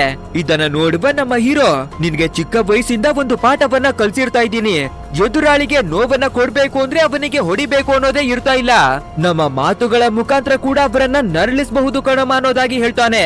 ಅಂಡ್ ನಮ್ಮ ನೀನಾ ಕೂಡ ಅದೇ ಮೋಟಿವೇಶನ್ ಅನ್ನ ತಗೊಂಡು ಕಾರಿನಿಂದ ಇಳಿದು ಡೈರೆಕ್ಟ್ ಆಗಿ ಅವಳ ಬಾಯ್ ಫ್ರೆಂಡ್ ಇರುವ ರೂಮಿಗೆನೆ ಬಂದು, ನನ್ನ ಲವ್ವರ್ ಆಗೋದಿಕ್ಕೂ ಒಂದು ಯೋಗ್ಯತೆ ಇರ್ಬೇಕು, ನಿನ್ಗೆ ಅದು ಖಂಡಿತ ಇರ್ತಾ ಇಲ್ಲ ಕಣೋ ಅನ್ನೋದಾಗಿ ಸರಿಯಾಗಿನೇ ಬೈದು ಅವನಿಗೆ ಭೂತವನ್ನ ಬಿಡಿಸಿ ಅಲ್ಲಿಂದ ವಾಪಸ್ ಬರ್ತಾಳೆ. ಅಂಡ್ ಆ ರೀತಿ ಅವನಿಗೆ ಬೈದಿರ್ತಾ ಇರೋದ್ರಿಂದ ಇವಾಗ ನಮ್ಮ ನೀನಾ ಕೂಡ ಒಂದು ರೀತಿಯಾಗಿ ರಿಲ್ಯಾಕ್ಸ್ ಅನ್ನ ಫೀಲ್ ಅನ್ನ ಮಾಡ್ಕೊಂಡು ಬರ್ತಾಳೆ. ಅಂಡ್ ಇದನ್ನ ನೋಡುವ ಡೆಸಿಕಾ ನಮ್ಮ ಹೀರೋವಿನ ಹತ್ರವಾಗಿನೇ ಬಂದು, ಖಂಡಿತ ನೀನು ಸಿಕ್ಕಿರ್ತಾ ಇರೋದು ನಮ್ಮೆಲ್ಲರ ಪುಣ್ಯ ಅನ್ನೋದಾಗಿನೇ ಒಂದು ವಿಷಯನ ಹೇಳ್ತಾಳೆ. ನಂತರ ಎಲ್ಲರೂ ಅಲ್ಲಿಂದ ಹೊರಟು ಇಬ್ರು ಸ್ಟೇ ಆಗೋದಿಕ್ಕೆ ಒಂದು ಹೋಟೆಲ್ಗಾದ್ರೂ ಹೋಗ್ಲೇಬೇಕು ಅಲ್ವಾ. ಸೊ ಒಂದು ದೊಡ್ಡದಾದ ಹೋಟೆಲ್ಗೆನೆ ಬಂದು ರೂಮ್ಸ್ ಗಳನ್ನ ರೆಂಟಿಗಾಗಿ ತಗೊಳ್ತಾರೆ. ನಂತರ ಅವರ ಚಿಕ್ಕ ಮಗುವನ್ನ ಅವರ ಮಕ್ಕಳ ಕೈಗೆನೆ ಕೊಟ್ಟು, ನಾವು ಬರೋವರ್ಗುನುವೆ ಯಾರುವೆ ಆಚೆಗೆ ಹೋಗೋ ಹಾಗಿಲ್ಲ, ಇದೇ ಹೋಟೆಲ್ ನ ಒಳಗಡೆನೆ ಇರ್ಬೇಕು ಅನ್ನೋದಾಗಿನೇ ಹೇಳಿ ನಮ್ಮ ಡೆಸಿಕಾ ಮತ್ತೆ ಹೀರೋ ಇಬ್ಬರುವೆ ಒಂದು ಕಸಿನೋ ಒಳಗಡೆಗೆನೆ ಬರ್ತಾರೆ. ಏನಕ್ಕಾಗಿ ಅಂದ್ರೆ ನಾವು ಇನ್ನವೇ ವಿಷಯವನ್ನ ಮುಚ್ಚಿಡೋದು ಸರಿಯಲ್ಲ, ಎಲ್ಲವನ್ನ ನಮ್ಮ ಹೆಂಡತಿ ಹತ್ರ ಹೇಳ್ಕೋಬೇಕು ಅನ್ನೋದಾಗಿನೇ ಕರ್ಕೊಂಡು ಬಂದಿರ್ತಾ ಇದ್ದಾನೆ. ಬಟ್ ಆದ್ರೆ ಅವರು ಆ ರೀತಿ ಹೋಗಿದ ನೆಕ್ಸ್ಟ್ ಸೆಕೆಂಡೇ ನಮ್ಮ ಕಾಯಲ್ ಮತ್ತೆ ಮೀನ ಪುಟ್ಟ ಮಗುವನ್ನುವೇ ಕರ್ಕೊಂಡು ಇದೇ ಹೋಟೆಲ್ ನಲ್ಲಿ ದೊಡ್ಡದಾದ ಒಂದು ಸ್ಟ್ರೀಮಿಂಗ್ ನಡೀತಾ ಇರುತ್ತೆ. ಸೊ ಆ ಗೇಮ್ ಅನ್ನ ನೋಡಿ ಅಲ್ಲಿಗೆನೆ ಬಂದು ಬಿಡ್ತಾರೆ. ನಂತರ ಅಲ್ಲಿ ಒಂದು ದೊಡ್ಡದಾದ ಪಾರ್ಟಿಸಿಪೇಟ್ ನಡೀತಾ ಇರೋದ್ರಿಂದ ನಮ್ಮ ಕಾಯಲ್ಲೂ ನಾನು ಕೂಡ ಆಗಿದ್ರೆ ಪಾರ್ಟಿಸಿಪೇಟ್ ಅನ್ನ ಮಾಡ್ತೀನಿ ಅನ್ನೋದಾಗಿ ಆ ಗೇಮ್ ಅನ್ನ ಆಡೋದಿಕ್ಕಾಗಿನೇ ಬಂದು ಬಿಡ್ತಾನೆ. ಈ ಕಡೆ ನಮ್ಮ ಡೆಸಿಕಾ ಮತ್ತೆ ಹೀರೋ ಇಬ್ಬರವೇ ಕುಳಿಕೊಂಡು ಮಾತಾಡ್ತಾ ಇರ್ಬೇಕಾದ್ರೆ ಅಲ್ಲಿಗೆ ಒಬ್ಬ ವೇಟರ್ ಬಂದು ಫ್ರೆಂಚ್ ನಲ್ಲಿ ಮಾತಾಡ್ತಾ ಇದ್ದಾನೆ. ಅಂಡ್ ನಮ್ಮ ಹೀರೋ ಕೂಡ ಅವನ ಜೊತೆ ಫ್ರೆಂಚ್ ನಲ್ಲೇ ಮಾತಾಡ್ತಾ ಇದ್ದಾನೆ. ಅಷ್ಟೇ ಇದನ್ನ ನೋಡುವ ನಮ್ಮ ಡೆಸಿಕಾಗೆ ನಂಬೋದಿಕ್ಕೆ ಆಗ್ತಾ ಇಲ್ಲ, ಇವನಿಗೆ ಹೇಗೆ ಫ್ರೆಂಚ್ ಗೊತ್ತಿರ್ತಾ ಇದೆಯೋ ಅನ್ನೋದಾಗಿ ಶಾಕಿಗೆ ಒಳಗಾಗ್ತಾಳೆ. ನಂತರ ಅವರು ಡಿಶಸ್ ಗಳನ್ನ ತಿಂದು ಆ ಜಾಗದಿಂದ ವಾಪಸ್ಸು ನಮ್ಮ ರೂಮಿಗೆನೆ ಹೋಗೋಣ ಅನ್ನೋದಾಗಿ ಬರ್ತಾರೆ. ಆ ರೀತಿ ಅವರು ಹಿಂತಿರುಗಿ ಬರ್ಬೇಕಾದ್ರೆ ಸಡನ್ ಆಗಿ ಹೊರಗಡೆಯಿಂದ ನಮ್ಮ ಹೀರೋವಿನ ಮೇಲ್ಗಡೆಗೆ ತುಂಬಾನೇ ಫೈರ್ ಅನ್ನ ಮಾಡ್ತಾರೆ. ಆದ್ರೂ ನಮ್ಮ ಹೀರೋ ತುಂಬಾನೇ ಕಷ್ಟವನ್ನ ಪಟ್ಟು ಎಸ್ಕೇಪ್ ಆಗ್ತಾನೆ.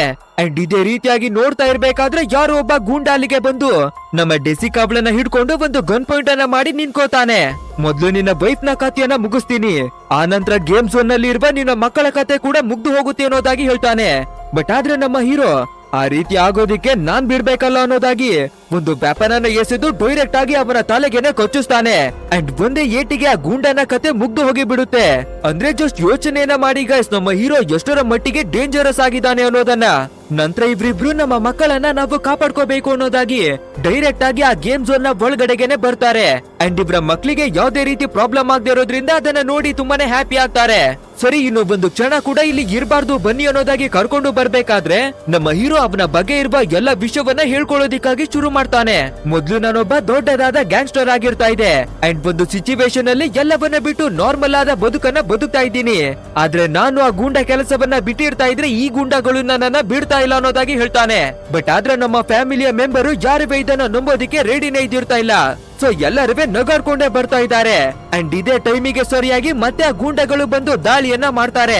ನಿಮ್ಗೆ ನಾರ್ಮಲ್ ಆಗಿ ಹೇಳಿದ್ರೆ ಅರ್ಥ ಆಗಲ್ಲ ಕಣೋ, ನನ್ನ ಸ್ಟೈಲ್ ಅಲ್ಲೇ ಹೇಳ್ತೀನಿ ಕೇಳಿ ಅನ್ನೋದಾಗಿ ಒಬ್ಬೊಬ್ರಿಗೂ ನರಕ ದರ್ಶನವನ್ನ ಮಾಡಿ ಎಲ್ಲರ ಕಥೆಯನ್ನ ಮುಗಿಸ್ತಾನೆ. ಅಂಡ್ ಆ ಗೂಂಡಗಳಿಂದ ನಮ್ಮ ಫ್ಯಾಮಿಲಿಯನ್ನ ಕಾಪಾಡ್ಕೊಂಡು ಅಲ್ಲಿಂದ ಹೊರಡೋದಿಕ್ಕಾಗಿ ಟ್ರೈ ಮಾಡ್ತಾನೆ. ಅಂಡ್ ಅದೇ ರೀತಿ ಟ್ರಾವೆಲ್ ಅನ್ನ ಮಾಡಿ ಒಂದು ನಾರ್ಮಲ್ ಆದ ಹೋಟೆಲ್ಗೆನೆ ಬಂದು ಸ್ಟೇ ಆಗ್ತಾರೆ. ಇವಾಗ ನಮ್ಮ ಹೀರೋ ಅವನ ಲೈಫಿನಲ್ಲಿ ನಡೆದಿರ್ತಾ ಇರುವ ನಿಜವಾದ ಘಟನೆಗಳನ್ನ ಹೇಳ್ಕೊತಾನೆ. ಚಿಕ್ಕ ವಯಸ್ಸಿನಲ್ಲೇ ನನ್ನ ಮದರು ತೀರಿ ಹೋಗಿ ಬಿಟ್ರು. ನಂತರ ನಾನು ಚೆನ್ನಾಗಿನೇ ಬೆಳ್ಕೊಂಡು ಒಂದು ಆರ್ಮಿಗೆನೆ ಜಾಯ್ನ್ ಆಗಿರ್ತಾ ಇದ್ದೀನಿ. ಆ ನಂತರ ಮ್ಯಾಕ್ ಅನ್ನುವ ಒಬ್ಬ ವ್ಯಕ್ತಿ ನನಗೆ ಪರಿಚಯವಾಗ್ತಾನೆ. ಅದಾದ್ಮೇಲೆ ನಾನು ಆ ಮ್ಯಾಕ್ ಅನ್ನುವ ವ್ಯಕ್ತಿಗೆನೆ ಪ್ರತಿದಿನ ಕೆಲಸವನ್ನ ಮಾಡ್ಕೊಂಡು ಬಂದಿರ್ತಾ ಇದ್ದೀನಿ. ಆದ್ರೆ ಅವನು ಹಣಕ್ಕಾಗಿ ಒಳ್ಳೆ ಜನರ ಕಥೆಯನ್ನವೇ ಕೂಡ ಮುಗಿಸೋದಿಕ್ಕೆ ಡೀಲ್ ಅನ್ನ ಕೊಡ್ತಾ ಇದ್ದ. ಈ ವಿಷಯ ನನ್ಗೆ ಗೊತ್ತಾಗ್ಬೇಕಾದ್ರೆ ಇದೆಲ್ಲ ತಪ್ಪು ಅನ್ನೋದಾಗಿನೇ ಎಲ್ಲವನ್ನ ಬಿಟ್ಟು ನಾರ್ಮಲ್ ಆಗಿ ಬಂದು ಬದುಕ್ತಾ ಇದ್ದೀನಿ. ಬಟ್ ಆದ್ರೆ ಆ ಮ್ಯಾಕ್ ನನ್ನ ಪಾಡಿಗೆ ನನ್ನನ್ನ ಬಿಡದೆ ಫಾಲೋವನ್ನ ಮಾಡಿ ಟಾರ್ಚರ್ ಅನ್ನ ಕೊಡ್ತಾ ಇದ್ದಾನೆ ಅನ್ನೋದಾಗಿ ಎಲ್ಲ ವಿಷಯಗಳನ್ನ ಹೇಳ್ಕೊಂಡು ಎಲ್ರಿಗೂ ಮಾಡಿಸಿರ್ತಾ ಇರುವ ಪಾಸ್ಪೋರ್ಟ್ ಗಳನ್ನ ಕೊಡ್ತಾನೆ.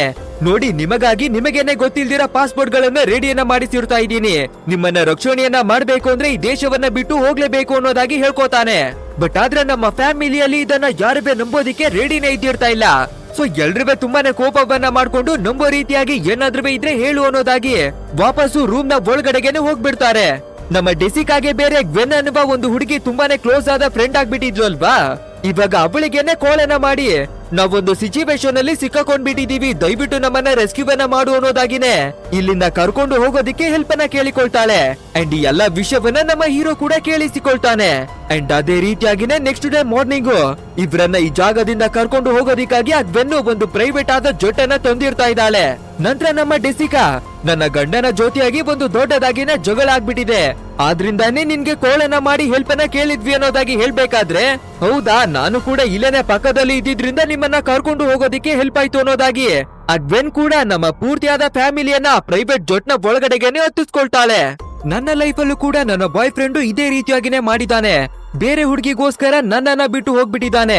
ಅದ್ರಿಂದಾನೇ ನಾನು ಕೂಡ ಹುಡುಗಿಯನ್ನ ಭೇಟಿಯನ್ನ ಮಾಡಿದ್ದೀನಿ. ನನ್ನಲ್ಲಿ ಇಲ್ದೇ ಇರೋದು ಆ ಹುಡುಗಿಯಲ್ಲಿ ಅಂತದ್ದು ಏನಿದೆ ಅನ್ನೋದಾಗಿ ತಿಳ್ಕೊಳ್ಳೋದಿಕ್ಕೆ. ಅಂಡ್ ಇವಾಗ ಹುಡುಗಿ ಕೂಡ ನನ್ನದೇ ಜಾಲದಲ್ಲಿ ಸಿಕ್ಕಾಕೊಂಡಿದ್ದಾಳೆ ಅನ್ನೋದಾಗಿ ಹೇಳ್ತಾಳೆ. ಇದನ್ನ ಕೇಳುವ ನಮ್ಮ ಡೆಸಿಕಾಗುವೆ ಅರ್ಥವಾಗ್ಲಿಕ್ಕೆ ಬರುತ್ತೆ.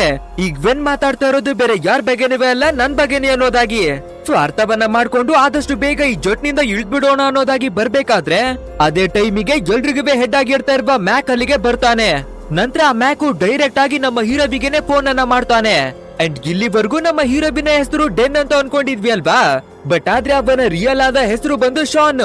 ಸೊ ಇವಾಗ ನಮ್ಮ ಹೀರೋವಿಗೆ ಕಾಲ್ ಅನ್ನ ಮಾಡಿ ನಿನ್ನ ಫ್ಯಾಮಿಲಿ ನನ್ನ ಹತ್ರವಾಗಿ ಇರ್ತಾ ಇದೆ, ಅವರಿಗೆ ಯಾವುದೇ ರೀತಿ ಪ್ರಾಬ್ಲಮ್ ಆಗ್ಬಾರ್ದು ಅಂದ್ರೆ ಆದಷ್ಟು ಬೇಗ ನಮ್ಮ ಹತ್ರಕ್ಕೆ ನೀನು ಬರ್ಬೇಕು ಅನ್ನೋದಾಗಿ ಒಂದು ಅಡ್ರೆಸ್ ಅನ್ನ ಹೇಳ್ತಾನೆ. ನಮ್ಮ ಹೀರೋ ಇಷ್ಟು ದಿನಗಳಾಗಿ ಕಷ್ಟವನ್ನ ಪಟ್ಟಿರ್ತಾ ಇರೋದೇ ಅವನ ಫ್ಯಾಮಿಲಿಗೋಸ್ಕರ ಅಲ್ವಾ. ಸೊ ಅವರನ್ನ ಕಾಪಾಡೋದಿಕ್ಕಾಗಿ ಅವರು ಕೊಟ್ಟಿರುವ ಅಡ್ರೆಸ್ಸಿಗೆನೆ ಬರ್ತಾನೆ. ನಂತರ ನಮ್ಮ ಹೀರೋಬಿಗೆ ಹ್ಯಾಂಡ್ ಕಪ್ ಅನ್ನ ಹಾಕಿ ಒಳಗಡೆಗೆ ಕರ್ಕೊಂಡು ಬರ್ಬೇಕಾದ್ರೆ ನಮ್ಮ ಹೀರೋವನ್ನ ನೋಡುವ ಮ್ಯಾಕು ಹತ್ರಕ್ಕೆನೆ ಬಂದು ಹೇಗಿದ್ಯಾ ಡ್ಯಾನ್ ಅನ್ನೋದಾಗಿ ಕ್ವಶನ್ ಅನ್ನ ಮಾಡ್ತಾನೆ. ಅದಕ್ಕೆ ನಮ್ಮ ಹೀರೋ ನಾನ್ ಚೆನ್ನಾಗಿರ್ತಾ ಇದ್ದೀನಿ, ನೀವ್ ಹೇಗಿದ್ದೀರಾ ಅಪ್ಪ ಅನ್ನೋದಾಗಿ ಕೇಳ್ತಾನೆ. ಅಷ್ಟೇ ಇದನ್ನ ಕೇಳುವ ನಮ್ಮ ಫ್ಯಾಮಿಲಿಗೇನು ನಮ್ಗೂ ಕೂಡ ಕನ್ಫ್ಯೂಷನ್ ಆಗ್ತಾ ಇದೆ. ಅರೆ ನಮ್ ಹೀರೋ ಈ ವಿಲ್ಲನ್ಗೆ ಯಾಕೆ ಅಪ್ಪ ಅಂತ ಕರೀತಾ ಇದ್ದಾನೆ ಅನ್ನೋದಾಗಿ.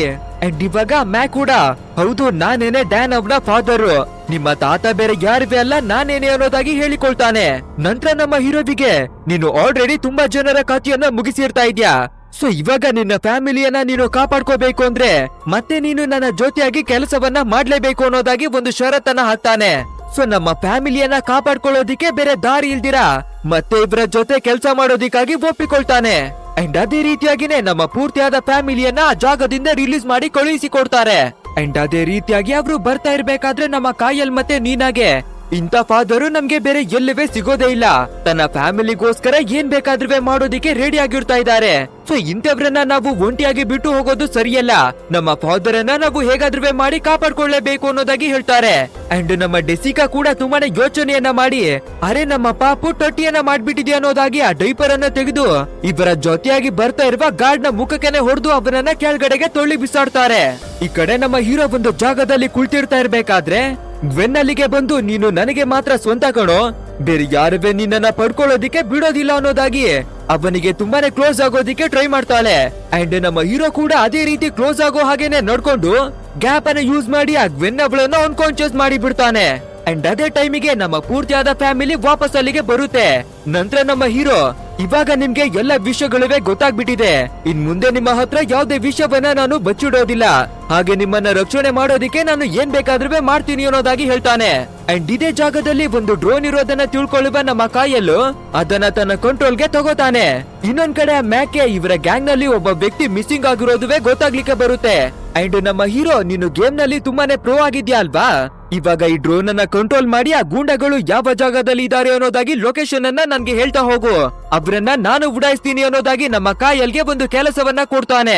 ನಂತರ ಟೋಟಲ್ ಆದ ಫ್ಯಾಮಿಲಿ ಇವಾಗ ಬಂದಿರ್ತಾ ಇರೋ ಪ್ರಾಬ್ಲಮ್ ಇಂದ ತಪ್ಪಿಸ್ಕೊಳ್ಳೋದಿಕ್ಕಾಗಿ ಎಲ್ಲರೂ ಸೂಪರ್ ಆಗಿನೇ ಹೋರಾಡೋದಿಕ್ಕಾಗಿ ರೆಡಿ ಆಗ್ತಾರೆ. ಹಾಗೆ ನಮ್ಮ ಪೂರ್ತಿಯಾದ ಫ್ಯಾಮಿಲಿ ಒಂದು ಗ್ರೌಂಡ್ ಫ್ಲೋರ್ ಗೆ ಬಂದು ತಲುಪ್ತಾರೆ. ಇನ್ನೊಂದ್ ಕಡೆ ನಮ್ಮ ಹೀರೋ ಎದುರುಗಡೆಗೆ ಬರುವ ಎಲ್ಲ ಗೂಂಡಗಳಿಗೂ ಭೂತವನ್ನ ಬಿಡಿಸೋದಿಕ್ಕಾಗಿ ಬರ್ತಾನೆ. ನಮ್ಮ ಕಾಯಲ್ ಕೂಡ ಡ್ರೋನ್ ಅನ್ನ ಹಾರಿಸಿ ಆ ಗೂಂಡಗಳು ಎಲ್ಲಿದ್ದಾರೆ ಅನ್ನೋದಾಗಿ ಎಲ್ಲ ಇನ್ಫಾರ್ಮೇಶನ್ ಗಳನ್ನ ಕೊಡ್ತಾ ಹೋಗ್ತಾನೆ. ಬಟ್ ಆದ್ರೆ ಗ್ವೆನ್ ಅನ್ಕಾನ್ಶಿಯಸ್ ಆಗಿ ಬಿದ್ದಿರ್ತಾ ಇಲ್ವಲ್ವಾ, ಇವಾಗ ಬೇರೆ ಅವಳಿಗೆ ಎಚ್ಚರಿ ಆಗ್ಬಿಡ್ತಾ ಇದೆ. ಅಂಡ್ ಎಚ್ಚರಿಯಾಗಿ ನಮ್ಮ ಫ್ಯಾಮಿಲಿಯವರು ಇರ್ತಾ ಇರುವ ಜಾಗಕ್ಕೆನೆ ಬಂದು ಬಿಡ್ತಾಳೆ. ಇನ್ನೊಂದ್ ಕಡೆ ನೋಡಿದ್ರೆ ಆ ಗೂಂಡಗಳು ಫೈರ್ ಅನ್ನ ಮಾಡಿ ನಮ್ಮ ಡ್ರೋನ್ ಅನ್ನ ಕೆಳಗಡೆ ಬೀಳ್ಸೋದಿಕ್ಕಾಗಿ ನೋಡ್ತಾ ಇದ್ದಾರೆ. ಬಟ್ ಆದ್ರೆ ಅದನ್ನ ಕಂಟ್ರೋಲ್ ಮಾಡ್ತಾ ಇರೋದು ಪ್ರೋ ಗೇಮರ್ ಆಗಿರ್ತಾ ಇರುವ ನಮ್ಮ ಕಾಯಲ್ ಅಲ್ವಾ, ಅಷ್ಟು ಈಸಿಯಾಗಿ ಅವನು ಸೋಲನ್ನ ಒಪ್ಕೊಂಡ್ ಬಿಡ್ತಾನ. ಈ ಕಡೆ ಬೇರೆ ಆಗ್ವೇನು ನಮ್ಮ ಫ್ಯಾಮಿಲಿ ಅವರ ಹತ್ರಕ್ಕಾಗಿ ಬಂದ್ಬಿಡೋದ್ರಿಂದ ನಮ್ಮ ಡೆಸಿಕಾನೆ ಇವಾಗ ಎಂಟ್ರಿಯನ್ನ ಕೊಟ್ಟು ಆ ಗ್ವೆನ್ನ ಜೊತೆ ಫೈಟ್ ಮಾಡೋದಿಕ್ಕಾಗಿ ನಿಂತ್ಕೋತಾಳೆ. ಅಂಡ್ ತುಂಬಾನೇ ಕಷ್ಟವನ್ನ ಪಟ್ಟು ಕೊನೆಗೂ ಆ ಗ್ವೆನ್ ಅವಳ ಖಾತೆಯನ್ನ ಮುಗಿಸಿ ಆಗ್ತಾಳೆ. ಇನ್ನೊಂದ್ ಕಡೆ ನಮ್ಮ ಹೀರೋ ಆ ಗೂಂಡಗಳಿಗೆಲ್ಲ ಹೊಡೆದು ಫೈಟ್ ಅನ್ನ ಮಾಡ್ಬೇಕಾದ್ರೆ ಒಂದು ಸಿಚುವೇಶನ್ ಅಲ್ಲಿ ನಮ್ಮ ಹೀರೋ ಸೋಲುವ ಹಂತಕ್ಕೆನೆ ಬಂದು ಬಿಡ್ತಾನೆ. ಅಂಡ್ ಆ ಮ್ಯಾಕ್ ಕೂಡ ಗನ್ನನ್ನ ಪಾಯಿಂಟ್ ಮಾಡ್ಕೊಂಡು ನಮ್ಮ ಹೀರೋವಿಗೆ ನಿಂತಿರ್ಬೇಕಾದ್ರೆ ಅಲ್ಲಿಗೆ ನಮ್ಮ ಪೂರ್ತಿಯಾದ ಫ್ಯಾಮಿಲಿ ಅಲ್ಲಿಗೆ ಬರುತ್ತೆ. ನಮ್ಮ ನೀನಾ ಕೂಡ ನಮ್ಮ ತಂದೆಗೆ ಏನು ಮಾಡ್ಬೇಡಿ ಅನ್ನೋದಾಗಿ ರಿಕ್ವೆಸ್ಟ್ ಅನ್ನ ಮಾಡಿ ಮಾತಾಡ್ಬೇಕಾದ್ರೆ ಆ ಮಾತಿಗೆ ಮ್ಯಾಕ್ ಕೂಡ ಡೈವರ್ಟ್ ಆಗಿ ಬಿಡ್ತಾನೆ. ಇದೇ ಗ್ಯಾಪ್ ಅನ್ನ ಯೂಸ್ ಮಾಡ್ಕೊಳ್ಳುವ ನಮ್ಮ ಹೀರೋ ಆ ಮ್ಯಾಕ್ಗೆ ಒಂದು ಬಾಗಿಯನ್ನ ಕೊಟ್ಟು ಅನ್ಕಾನ್ಶಿಯಸ್ ಅನ್ನ ಮಾಡಿ ಬಿಡ್ತಾನೆ. ನಂತರ ನಮ್ಮ ಪೂರ್ತಿಯಾದ ಫ್ಯಾಮಿಲಿ ತುಂಬಾನೇ ಸೇಫ್ ಆಗಿನೇ ಆ ಜಾಗದಿಂದ ಹೊರಗಡೆಗೆ ಬರ್ತಾರೆ. ಅಂಡ್ ಅದೇ ಟೈಮಿಗೆ ಸರಿಯಾಗಿ ಪೊಲೀಸ್ನವರಿಗೆ ವಿಷಯ ಗೊತ್ತಾಗಿ ಆ ಜಾಗಕ್ಕೆ ಬಂದಿರ್ತಾ ಇದ್ದಾರೆ. ಅಂಡ್ ಇಲ್ಲಿಗೆ ಈ ಸೀನ್ ಅನ್ನ ಕಟ್ ಮಾಡಿ 6 ತಿಂಗಳ ನಂತರವಾಗಿ ತೋರಿಸ್ತಾರೆ. ಇವಾಗ ದೊಡ್ಡ ಡಾನ್ ಆಗಿರ್ತಾ ಇರುವ ಮ್ಯಾಕ್ ಅನ್ನ ಪೊಲೀಸ್ನವರು ಅರೆಸ್ಟ್ ಅನ್ನ ಮಾಡಿದ್ದಾರೆ. ನಮ್ಮ ನೀನಾ ಕೂಡ ರಿಪೋರ್ಟಿಂಗ್ ಕೆಲಸವನ್ನ ಬಿಟ್ಬಿಟ್ಟಿರ್ತಾ ಇದ್ಲು ಅಲ್ವಾ. ಆದ್ರೆ ಇವಾಗ ಅವಳು ಮತ್ತೆ ರಿಪೋರ್ಟಿಂಗ್ ಕೆಲ್ಸಕ್ಕೆ ಸೇರ್ಕೊಂಡು ಅವಳ ತಾತ ಆಗಿರ್ತಾ ಇರುವ ಈ ಮ್ಯಾಟ್ ನ ರಿಪೋರ್ಟ್ ಅನ್ನ ರೇಡಿಯೋನ ಮಾಡಿ ಪಬ್ಲಿಷ್ ಅನ್ನ ಮಾಡ್ತಾಳೆ. ಇನ್ನೊಂದ್ ಕಡೆಯಲ್ಲಿ ನಮ್ಮ ಹೀರೋ ಹ್ಯೂಮನ್ ಸೆಕ್ಯೂರಿಟಿ ಡಿಪಾರ್ಟ್ಮೆಂಟ್ ಗೆನೆ ಸೇರ್ಕೊಂಡು ಯಾವ ರೀತಿ ನಾವು ಸೇಫ್ ಆಗಿ ಹ್ಯಾಂಡಲ್ ಅನ್ನ ಮಾಡ್ಬೇಕು ಅನ್ನೋದನ್ನ ಜನರಿಗೆ ಕಲ್ಸಿಕೊಡ್ತಾನೆ. ಇನ್ನೊಂದ್ ಕಡೆ ನಮ್ಮ ಡಿಸಿಕ ಚಿಕ್ಕ ಮಕ್ಕಳು ಯಾವ ರೀತಿ ಸ್ಟ್ರಾಂಗ್ ಆಗಿ ಬೆಳಿಬೇಕು ಅನ್ನೋದಾಗಿ ಅವಳುವೆ ಟ್ರೈನಿಂಗ್ ಅನ್ನ ಕೊಡೋದಿಕ್ಕಾಗಿನೇ ಹೋಗ್ತಾಳೆ. ಅಂಡ್ ನಮ್ಮ ಕಾಯಲ್ ಕೂಡ ಒಬ್ಬ ದೊಡ್ಡ ಗೇಮರ್ ಅಲ್ವಾ, ಸೊ ಅವನು ಮತ್ತೆ ಗೇಮಿಂಗ್ ಅನ್ನ ಕಂಟಿನ್ಯೂ ಮಾಡೋದಿಕ್ಕಾಗಿ ಪರ್ಮಿಷನ್ ಅನ್ನ ಕೊಡ್ತಾರೆ. ಅಂಡ್ ಇದೇ ರೀತಿಯಾಗಿ ಪ್ರತಿಯೊಬ್ಬರುವೆ ಅವರಿಗೆ ಇಷ್ಟವಾಗಿರುವ ಕೆಲಸಗಳನ್ನ ಮಾಡ್ಕೊಂಡು ಒಂದು ಹ್ಯಾಪಿ ಆದ ಲೈಫ್ ಅನ್ನ ಲೀಡ್ ಮಾಡ್ತಾರೆ. ಅಂಡ್ ಈ ಹ್ಯಾಪಿ ಎಂಡಿಂಗ್ ನ ಜೊತೆಗೆ ನಮ್ಮ ಇವತ್ತಿನ ಸ್ಟೋರಿ ಕೂಡ ಎಂಡ್ ಆಗುತ್ತೆ. ಗೈಸ್, ಈ ಮೂವಿ ಹೇಗಿತ್ತು ಅಂತ ತಪ್ಪದೆ ನಮಗೆ ಕಮೆಂಟ್ ಮೂಲಕ ತಿಳಿಸಿ. ಹಾಗೆ ವಿಡಿಯೋ ಏನಾದ್ರೂ ಇಷ್ಟವಾಗಿರ್ತಾ ಇದ್ರೆ ಒಂದು ಲೈಕ್ ಅನ್ನ ಕೊಟ್ಟು ನಮ್ಮ ಚಾನೆಲ್ ಅನ್ನ ಫಟಾಫಟ್ ಅಂತ ಸಬ್ಸ್ಕ್ರೈಬ್ ಮಾಡ್ಕೊಳ್ಳಿ. ಸರಿ, ಹಾಗಿದ್ರೆ ಮುಂದಿನ ಒಂದು ಅದ್ಭುತವಾದ ವಿಡಿಯೋದಲ್ಲಿ ನಿಮ್ಮನ್ನ ಭೇಟಿ ಮಾಡ್ತೀನಿ. So thanks for watching guys and take care of your self.